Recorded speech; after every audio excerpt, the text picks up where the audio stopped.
welcome back. In this video, I am going to show you how to connect Dell monitor to HP laptop.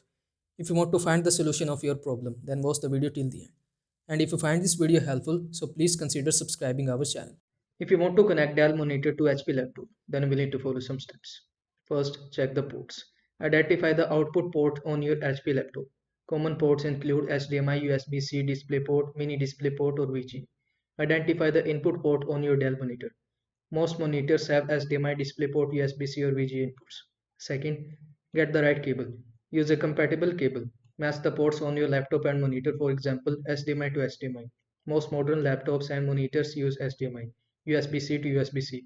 For newer devices with USB-C ports, adapter or converter if the ports are different. Example USB-C to HDMI or VGA to HDMI. You can use the adapters. Third, connect the devices. Turn off both devices, optional for safety. Plug one end of the cable into your HP laptop's output port. Then connect the other end of the Dell monitor to input port.